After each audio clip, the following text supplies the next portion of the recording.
जय गुरु जी। गुरु जी को कोटि कोटि प्रणाम और गुरु जी की प्यारी संगत को भी बहुत बहुत प्रणाम, बहुत बहुत अभिवादन। आज गुरु जी ने मौका दिया है मुझे अपनी लाइफ का, अपनी जर्नी का सत्संग शेयर करने का संगत के साथ। इस लाइफ में मेरी जर्नी गुरु जी के साथ स्टार्ट हुई थी 2006 में, जब जनवरी 28 जनवरी 2006 और सैटरडे का दिन था उस दिन। और गुरुजी उस दिन पहली बार गुड़गांव आए थे, गुड़गांव की संगत को ब्लेस करने के लिए। उससे पहले भी हमारे यहाँ सोसाइटी में आंटी रहते हैं जो गुरुजी से जुड़े हुए थे, गुरुजी के यहाँ जाते थे रेगुलरली। पुष्करना आंटी, उन्होंने काफी बार हमें मतलब जैसे सत्संग किया तो हमें बोलते थे कि हमारे गुरुजी का सत्संग है, आप आना। तो तब हमें पता नहीं था और हम लोगों को मतलब इतना कुछ आइडिया भी नहीं था गुरुजी कौन से, गुरुजी क्या, तो हम लोग इतना विश्वास भी नहीं था, तो हम लोग कहीं भी नहीं, मतलब हम लोग नहीं जा पाए बेसिकली। समहाउ कुछ ऐसा होता था कि जब भी वो सत्संग के लिए हमें बुलाते थे और हमारा जाना नहीं हो पाता था। तो मैं मानती हूँ कि वो महाराज की मर्जी होती है, क्योंकि गुरुजी कहते थे कि आप गुरुजी के पास तभी पहुंच सकते हैं जब आपका टाइम होता है, जब उनका बुलावा होता है। उससे पहले आप अपनी मर्जी से कोई भी गुरुजी के पास नहीं पहुंच सकता है। तो 2006 28 जनवरी को जब यहाँ बड़ा सत्संग था, गुरुजी गुड़गांव को ब्लेस करने आए थे, तब मैं अपने दोनों बच्चों के साथ, बहुत छोटे छोटे थे, गोद में था मेरा बेटा, तो मैं उसको लेके हम दोनों बच्चों के साथ गुरुजी के पास गई थी मत्था टेकने। और मेरे अंकल जो थे वो दिल्ली में जॉब करते थे और उनका सैटरडे वर्किंग होता था, तो वो उस वजह से वो नहीं जा पाए थे।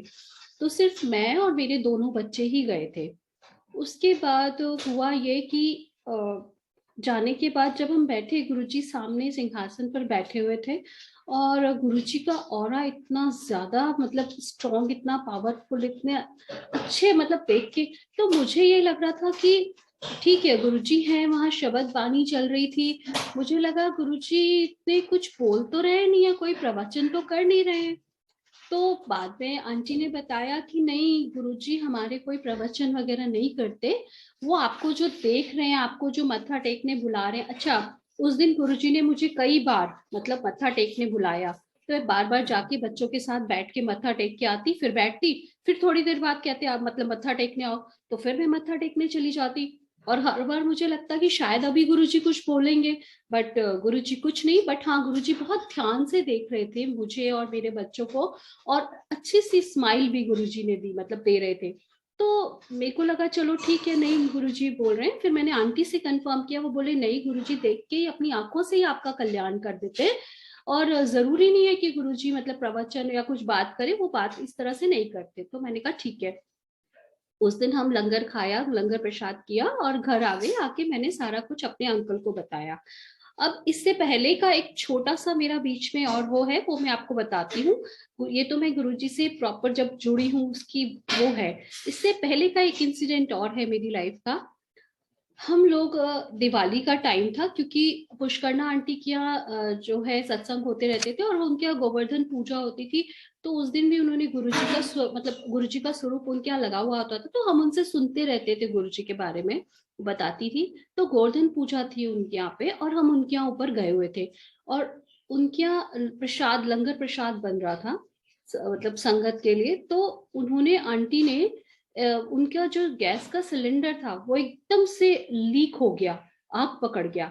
और कैसे आंटी ने जय गुरुजी 2 3 बार बोला और उसको ऐसे चुन्नी से हवा करके, और वो बुझ गया, बंद हो गया। मतलब इट्स इम्पॉसिबल थिंग कि अगर आपके गैस के सिलेंडर ने आग पकड़ ली है, तो वो इतनी जल्दी ऐसे आप 2 3 बार मतलब ऐसे चुन्नी से वो करो और जय गुरुजी बोलो और वो बंद हो जाए। तो हमारे लिए थोड़ी सी मतलब वो थी। तो हमने पूछा तो बोले सब हमारे गुरुजी हैं, और गुरुजी जहाँ सत्संग होता है, जहाँ गुरुजी का प्रसाद बनता है, गुरुजी तो वहीं वहां ही होते हैं और वही कल्याण करते हैं। तो हमने कहा अच्छा। फिर मेरा बेटा जो था, छोटा वाला जो गोद में था, बहुत बीमार रहता था उस समय। उसको महीने में 20 से 25 दिन हम लोग बेचारे को एंटीबायोटिक्स पे रखते थे, वो एंटीबायोटिक्स पे रहता था। और हेलो, एंटीबायोटिक्स पे रहता था। हाँ जी, तो बीच में कुछ डिस्टरबेंस था आंटी, तो आई थॉट कि शायद मेरा मतलब वॉइस नहीं आ रहा आप लोगों को। It's clear, aunty. It's coming. Okay. तो वो 20 से 25 दिन एंटीबायोटिक्स पे रहता था। और होता क्या था, हम रात को मतलब आधे टाइम अंकल उसको शोल्डर पे लेके घूमते थे, आधा टाइम मैं घूमती थी, तो ऐसे करके हमारी मतलब रात ऐसे कटती थी उसके साथ।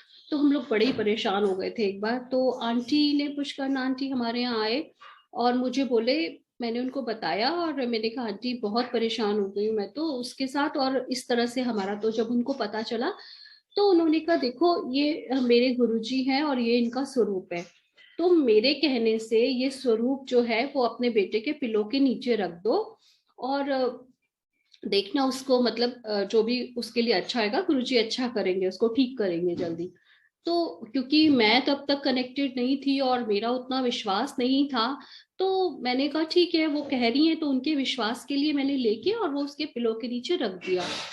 एंड बिलीव मी कि संगत जी की उस रात को वो पूरी रात इतना आराम से सोया है, ना एक बार भी मुझे उठना पड़ा, ना एक बार भी अंकल को उठना पड़ा, और वो पूरी रात आराम से सोता रहा है। और हम मतलब कितने दिनों बाद, मतलब हम दोनों भी पहली बार इतने आराम से पूरी रात सोए हैं कि मतलब एक बार भी उसने डिस्टर्ब नहीं किया और ना एक बार भी हमें उठना पड़ा। तो ये है महाराज की कृपा कि मतलब। फिर इसके बाद का एक और सत्संग है कि जब हम अपने इन लॉज के यहाँ जा रहे थे, वहां से लौट रहे थे, दिवाली के नेक्स्ट डे का टाइम था, दोज का टाइम था, और वही फोटोग्राफ जो आंटी ने मेरे बेटे के लिए मुझे दी थी उसके पिलो के नीचे रखने के लिए, जब ये इंसिडेंट हुआ, मतलब इतना मैंने देखा मिरेकल की, हाँ वो आराम से अब सो रहा है और हम लोगों को भी इतनी परेशानी, तो मैं वो गुरुजी का स्वरूप हमेशा अपने पास रखती थी। और गुरुजी के यहाँ भी यही सुना था और उन आंटी ने भी यही बताया था कि ये गुरुजी का स्वरूप जो होता है वो गुरुजी साक्षात होते हैं। वो आप मतलब फोटो नहीं होता जैसे हम फोटो समझ के रखते हैं, वो साक्षात होते हैं, महाराज स्वयं होते हैं, वो आपसे बात करते हैं, आपको मतलब आपकी हर चीज का।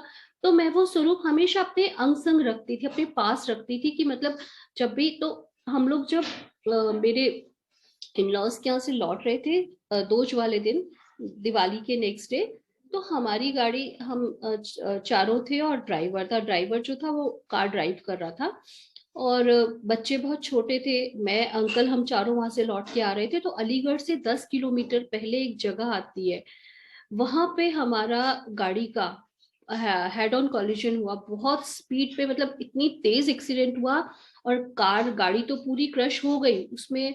और वो जाके नीचे, मतलब पहले सामने से भी बस है, साइड से भी, और इधर से ट्रक है, ऐसे करके वो बिल्कुल बीच में हमारी गाड़ी ऐसे पलट के 2-3 बार टकरा के और नीचे जाके ऐसे खड़ी हो गई, जैसे खड़ी हो जाती है खाई में, ऐसे खड़ी हो गई।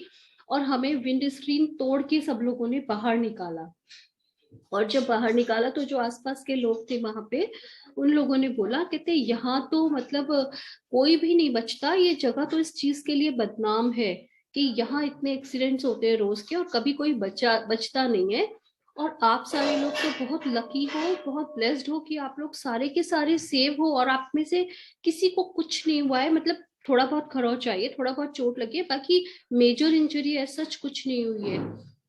तो उस समय, मैं ये आपको इसलिए बता रही हूँ कि उस समय वो गुरुजी का स्वरूप मेरे पास मेरे पर्स में था, और क्योंकि गुरुजी का स्वरूप था तो उस स्वरूप की वजह से हम सबकी रक्षा हुई।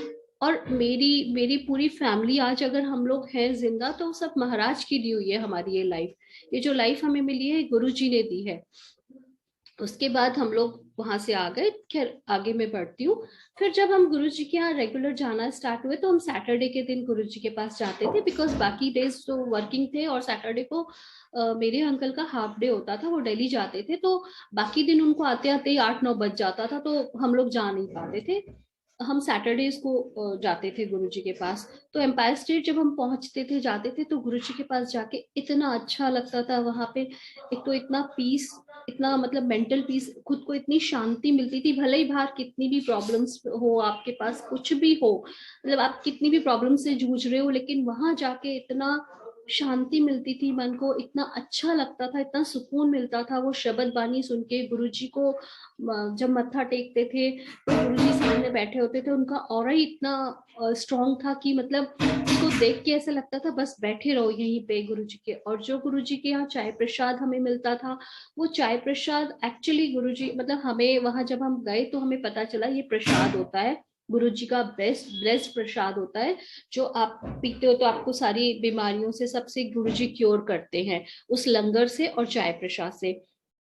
तो वहां जाके हम चाय प्रसाद लेते थे, फिर लंगर प्रसाद मिलता था। और लंगर प्रसाद भी संगत जी इतना स्पाइसी होता था, बट वो स्पाइसी लंगर ही आपकी दवाई होती थी। गुरुजी ने वो ब्लेस किया होता था और वो हमारी मेडिसिन होती थी।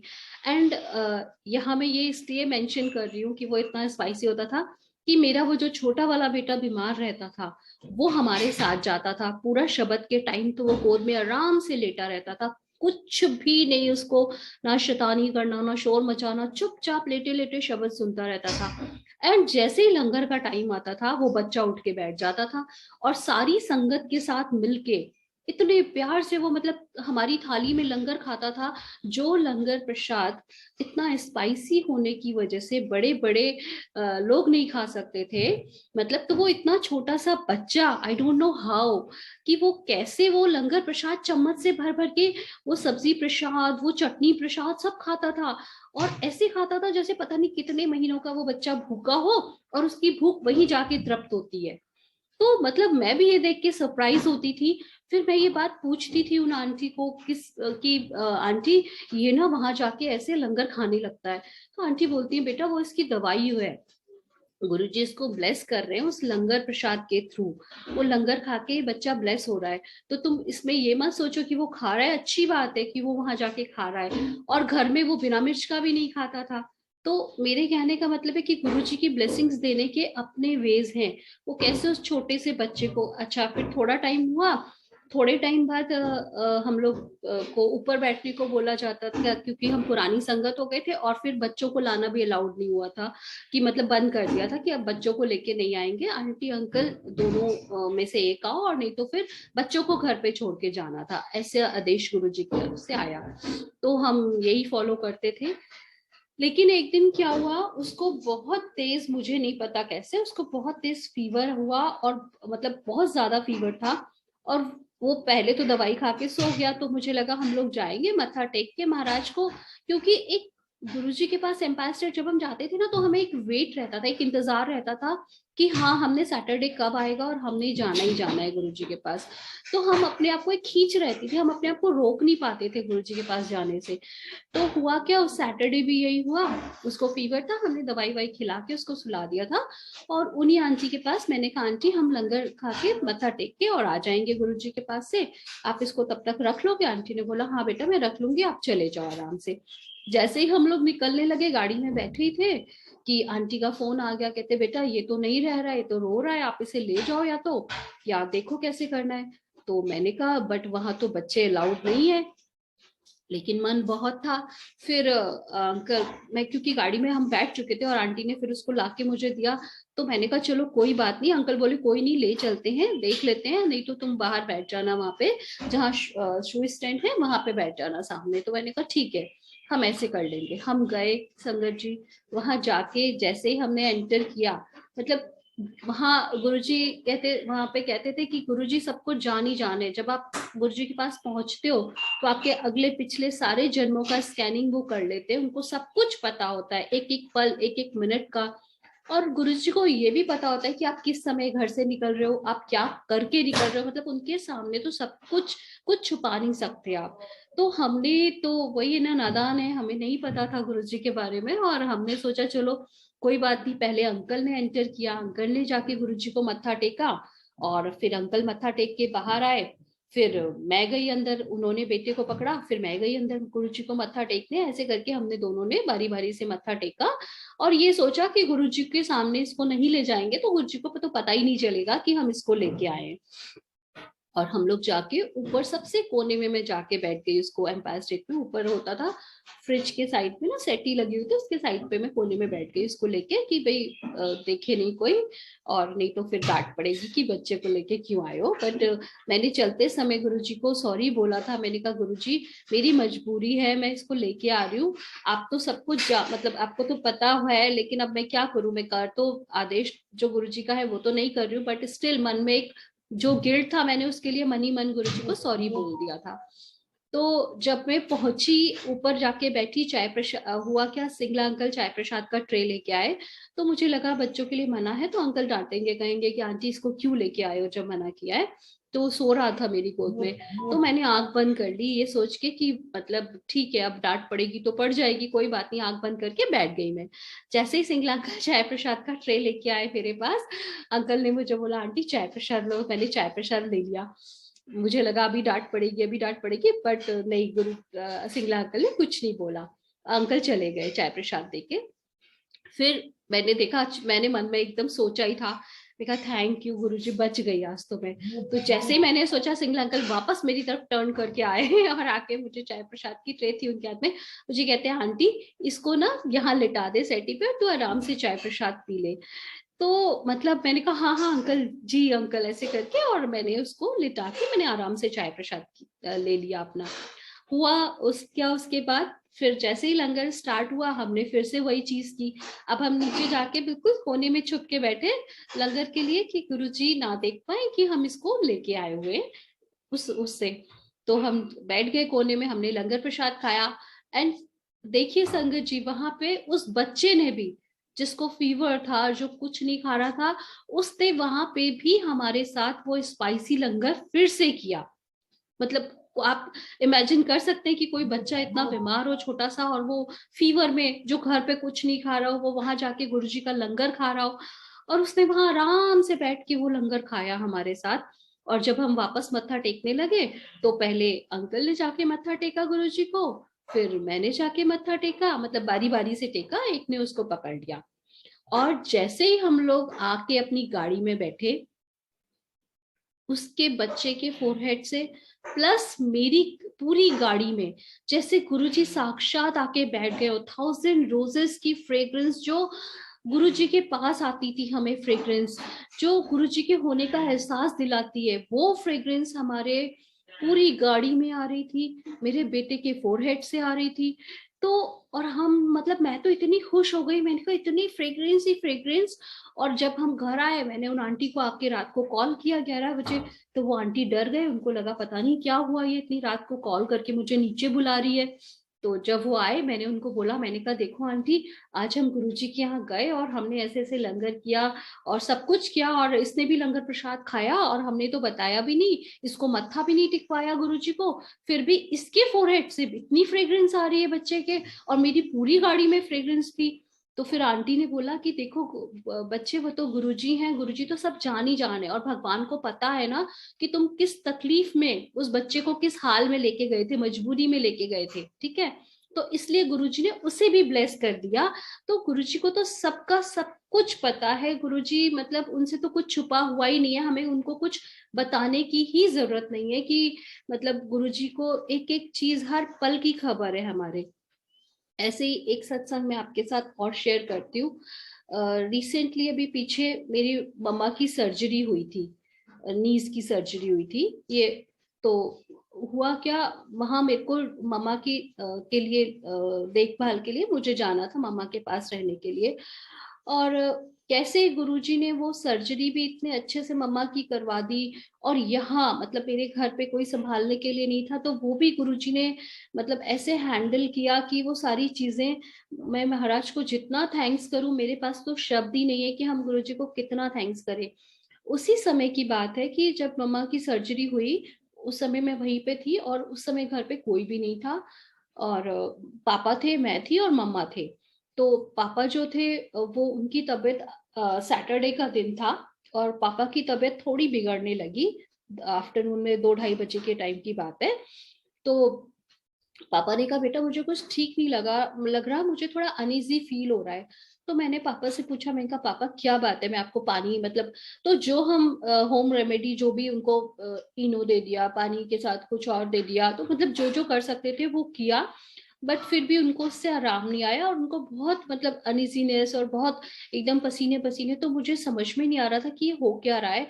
और एकदम से वो इतना सडन हुआ ना कि मेरे को टाइम ही नहीं मिला कुछ और किसी को बुलाने का या कुछ और करने का। तो मैंने जल्दी से, मुझे कुछ समझ में नहीं आ रहा था और पापा एकदम से बेड पे लेट गए और उनको इतनी घबराहट, उनको इतने पसीने आ रहे और मतलब मुझे समझ में नहीं आया। मम्मा बिकॉज उनकी सर्जरी हुई थी तो वो बेड से अपना उस समय चल नहीं सकती थी और कोई और था नहीं घर में कि जिसकी मैं हेल्प लूं या मैं जिसको कुछ पूछूं। तो मैंने सडनली मम्मा के मंदिर में गई और वहां गुरुजी के लिए, मैं डेली जल प्रसाद जो गुरुजी का भोग लगाने के लिए रखती हूँ गुरुजी के लिए, तो मैंने वो लाया और लाके जल्दी से मेरे पापा के मुंह में वो जल प्रसाद डाला और मैंने गुरुजी का मंत्र जाप स्टार्ट कर दिया बिकॉज मुझे उस समय और कुछ समझ में नहीं आ रहा था और मैंने गुरुजी को बस मंत्र जाप करते करते ही प्रे किया। मैंने कहा गुरुजी अब आप देखिए, आप संभालिए, जो भी करना है महाराज आप ही कीजिए। और बिलीव मी संगत जी, कुछ ही सेकंड्स में पापा को थोड़ा आराम आया और वो थोड़ा सा रिलैक्स फील करने लगे। और फिर मैंने जैसे ही वो थोड़ा सा नॉर्मल होने लगे, मैंने तुरंत अपने जो फैमिली डॉक्टर है उनको कॉल किया और कॉल करके मैंने उनको बोला, तो बोले बेटा आप उनको अभी ला सकते हो। मैं कहा मैं अंकल अभी तो बिल्कुल नहीं ला सकती बिकॉज मेरे पास कोई भी नहीं है और यहाँ मम्मा भी अकेले हैं घर में। तो फिर उन्होंने कोई मेडिसिन का मुझे नाम दिया कि आप ये केमिस्ट से मंगवा के जब तक ये दे दो और जैसे ही कोई आता है आप उनको ले आना, उनका चेकअप कर लेंगे। अब ये जो चीज थी, ये इंसिडेंट वहां हो रहा था। यहाँ पे एक दिन पहले मेरे पास मेरे लिए फोन आता है कि मंदिर से कि आंटी आपने सेवा पे आना है, बट बिकॉज मैं यहाँ नहीं थी, मैं जयपुर में गई हुई थी मम्मा पापा के पास। तो फिर अंकल ने बोला कि वो आंटी तो है नहीं, आंटी तो गए हुए हैं, अपना मम्मा की सर्जरी हुई है। तो उन्होंने बोला अच्छा ठीक है तो आप आ जाना, आप सेवा कर लेना। तो अंकल उस दिन सुबह से मॉर्निंग में सेवा के लिए गए हुए थे। तो ये मैं आपको इसलिए बता रही हूँ कि गुरुजी आपको कोई ना कोई, जब आपके ऊपर कष्ट आने वाला होता है, जब कोई भी विपदा आपके ऊपर आने वाली होती है, तो महाराज आपको मतलब अपने पास बुला लेते हैं, अपनी चरण शरण में ले लेते हैं, चाहे वो सेवा से हो, चाहे वो सत्संग से हो, चाहे वो किसी भी तरीके से। वो महाराज के अपने वेज है कि वो उन्होंने आपको कैसे ब्लेस करना है, कैसे आपका, तो वो आपका हाथ पकड़ लेते हैं। और जब से ये कोविड का 2019 कोविड का टाइम 20 से स्टार्ट हुआ, मार्च से, तब से गुरुजी ने, बिलीव मी संगत जी, हमें फील ही नहीं हुआ, इतना गुरुजी ने अपने पास संभाल के रखा और इतना प्यार गुरुजी देते हैं और आज भी दे रहे हैं अपनी सारी संगत को कि किसी को कुछ भी नहीं, वो छू के भी मतलब नहीं निकला वो कोविड। और गुरुजी ने इतना सेफली रखा। तो गुरुजी जब भी आपको सेवा देते हैं, चाहे वो सत्संग की हो, चाहे वो वैसी सेवा हो, कोई भी हो, वो महाराज आपके कष्ट, आपके कर्म, गुरुजी कहते भी थे कि मैं तुम्हारे 90% कर्म कटवा देता हूँ, तुम्हें तो सिर्फ 10% भोगने होते हैं। और वो भी महाराज अपने पास अपनी चरण शरण में रख के हमें हंसते गाते हुए हमारा वो टाइम कैसे निकलवा देते हैं, हम लोगों को पता ही नहीं चलता कि गुरुजी ने हमारे साथ। और ऐसा नहीं है संगत जी, एक चीज मैं और यहाँ शेयर करना चाहूंगी कि हम ये सोचे कि हम गुरुजी के पास आ गए तो अब हमारे ऊपर कोई प्रॉब्लम नहीं आएगा, कोई कष्ट नहीं आएगा, कोई तकलीफ नहीं आएगी। मतलब गुरुजी के पास आप आ जाते हो, आपकी प्रॉब्लम्स, कष्ट, तकलीफें, वो तो सब हमारा प्रारब्ध है ना, वो तो सब हम अपने कर्मों से अपने साथ लाए हैं। तो गुरुजी उस समय पे हमें स्ट्रेंथ देते हैं, हमारे साथ उस मुश्किल समय में हमारा हाथ पकड़ के हमारे साथ खड़े होते हैं। ये बहुत बड़ी चीज है और तभी हम उन मुश्किलों से निकल पाते हैं, वरना मुझे नहीं लगता कि हम उन्हें पार कर सके। और गुरुजी इतना हंसते गाते हुए इसे कटवा देते हैं कि वो मुश्किल भी मुश्किल जैसी फील नहीं होती। एक और मैं आपको अभी रिसेंट का सत्संग सुनाती हूँ अपने बेटे का। मेरा बेटा जो है वो मणिपाल में पढ़ने के लिए गया, इंजीनियरिंग के लिए। तो हुआ क्या, उसका मुझे कॉल आता है कि उसका एग्जाम्स स्टार्ट होने वाले थे और मॉर्निंग में उसका मतलब पेपर था, 9:30 से स्टार्ट होना था। तो उसने मुझे कॉल किया, मम्मा एज यूजुअल जैसे करता है। तो मैंने कहा बेटा हो गई प्रिपरेशन, कैसा चल रहा है? कहते हैं मम्मा सब ठीक है। कहते हैं मम्मा एक प्रॉब्लम हो गई है। मैंने बोला क्या? कहते हैं मम्मा मेरा ना लैपटॉप जो है ये चल नहीं रहा है। मैंने पूछा क्यों, क्या हुआ, आपने चार्ज नहीं किया? कहता है नहीं मम्मा, मैंने रात को अपना काम खत्म करके इसको चार्जिंग में लगा दिया था और अब वैसे नॉर्मली तो ये चार्ज हो ही जाता है, पता नहीं आज क्यों नहीं ऑन ही नहीं हो रहा है। तो मैंने कहा आप दोबारा से ट्राई करो। कहते हैं मम्मा मैं सुबह से कई बार ट्राई कर चुका हूँ और अब ये बड़ी मतलब प्रॉब्लम हो रही है इसमें। तो मैंने कहा अच्छा। और जिस समय उसने कॉल किया था, मैं अपना नहा के गुरुजी के मंदिर में बैठी हुई थी, पूजा कर रही थी। तो मुझे बड़ी घबराहट हो गई। बीइंग अ मदर की भाई माँ को तो सबसे ज्यादा बच्चे के ऊपर कुछ भी वो हो जाता है, तो मेरे को लगा, मैंने कहा गुरुजी आप ही हमारे तो सब कुछ हो, आप ही बड़े हो, और वो बच्चा अगर उसका वो प्रेजेंटेशन वो अपने लैपटॉप से नहीं दे पाएगा, वो ऑन नहीं हुआ तो बड़ी प्रॉब्लम हो जाएगी उसका, तो मतलब आगे वो साल वो हो जाएगा। तो मैंने मंदिर में बैठे बैठे गुरुजी को अरदास किया, मैंने कहा गुरुजी प्लीज, अब मेरे पास तो कोई भी और ऑप्शन नहीं है, कोई भी चारा नहीं, आप सिर्फ आप हो मेरे पास, अब आप देख लो आपको क्या करना है उसका, मतलब आप ही से मैं तो गुरुजी अरदास कर सकती हूँ। एंड बिलीव मी संगत जी, इधर मैं गुरुजी को अपने मंदिर में बैठ के अरदास कर रही थी, उधर 5 मिनट बाद ही मेरे बेटे का कॉल आता है, मम्मा मेरा लैपटॉप स्टार्ट हो गया और वो ठीक से चल रहा है। तो ये है संगत जी हमारे गुरुजी, जो हमेशा अंग संग रहते हैं, हमारे हमारे मन की बात सुनते हैं। मैं कहती हूँ कलयुग में इनसे मतलब बड़ा भगवान, जो एकदम आप पुकारो तुरंत आपको दिखा दे, मतलब मुझे तो नहीं लगता संगत जी कि ऐसा कोई है हमारी लाइफ में, या ऐसा कोई भी है। सतयुग में भी लोग इतनी तपस्या करते थे तो जाके उनको भगवान मिलते थे, उनके दर्शन होते थे, और अब कलयुग में मतलब हम लोग कितना भी, हमारे अंदर तो इतनी सामर्थ्य भी नहीं है, मैं तो यही कहूंगी कि हम ईश्वर की इतना तपस्या कर सके, इतना वो सब कर सके। तो हमारे गुरुजी तो मतलब शिव, महाशिव हैं, जो आपकी छोटी छोटी उससे खुश हो जाते हैं, मतलब उनको आपका भाव चाहिए, आपका प्यार चाहिए गुरुजी को, और कुछ नहीं चाहिए, और वो आपकी कहीं भी, आप किसी भी हाल में हो, वो आपकी मदद करने तुरंत पहुंच जाते हैं, आप उनको आधी रात को भी पुकारो। इससे मुझे अपना एक और छोटा सा सत्संग याद आया। ये हो गए इस सत्संग को 8-10 साल हो गए। तो एक बार क्या हुआ, हम लोग रात का टाइम था, हम लोग ना, मैं सेवा पे, गुरुजी ने अपने पास चरण में रखा हुआ था तो सेवा पे जाती थी। एक बार विंटर्स का टाइम था और बहुत ठंड थी, बहुत सर्दी थी, और मेरे को क्या साइनस की प्रॉब्लम थी, तो मेरे को ना साइनस में बहुत बहुत प्रॉब्लम हो जाती थी, जब विंटर्स, पीक की विंटर्स होती थी मेरे को बड़ी प्रॉब्लम हो जाती थी, और मैं ठीक से सो भी नहीं पाती थी, और रात को उठ के बैठ जाती थी। तो एक दिन में बहुत ज्यादा मेरे को साइनस से प्रॉब्लम हो रही थी, और मैं इतनी अनईजी फील कर रही थी, मुझे रात को सांस भी नहीं आ रहा था ठीक से, और मेरे को लगा पता नहीं क्या हो रहा है मेरे साथ। मैंने रात को 1:30-2 बजे का टाइम होगा, बैठ गई, बैठ के गुरुजी का मंत्र जाप शुरू किया, धीरे धीरे करती रही। मैंने बोला गुरुजी मुझे बहुत अनईजी हो रहा है, मुझे सांस भी नहीं आ रही, गुरुजी प्लीज प्लीज मेरी हेल्प करो आप। और मानेंगे संगत जी, वो रात गई है, उसके बाद मुझे नहीं याद पड़ता ऐसा कभी दोबारा कोई रात आई हो जब मुझे ऐसे उठ के बैठना पड़ा हो और इतनी परेशानी हुई हो। तो गुरुजी तो हमारे मतलब हर चीज उनको पता है, हर चीज वो जानते हैं, और सबसे बड़ी बात, जब हम गुरुजी से जुड़े थे तो गुरुजी कहते थे कि मैं हर चीज का एक टाइम होता है। गुरुजी सबसे पहले हमारी हेल्थ ब्लेस करते हैं, फिर आपको फाइनेंशियली स्ट्रॉन्ग करते हैं, फिर आपको फैमिली, मतलब तो वो गुरुजी टाइम और प्रायोरिटी गुरुजी आपके लिए सेट करते हैं कि आपको किस समय क्या देना है गुरुजी को, और कौन सा सही समय है वो चीज देने का। और महाराज से ज्यादा तो कोई भी नहीं जानता होगा कि हमारे लिए क्या अच्छा है क्या बुरा है। तो मतलब महाराज ने, मैं तो यही कहूंगी कि आज तक गुरुजी ने हमें अपना हाथ पकड़ाया है और हमें अपने साथ चला रहे।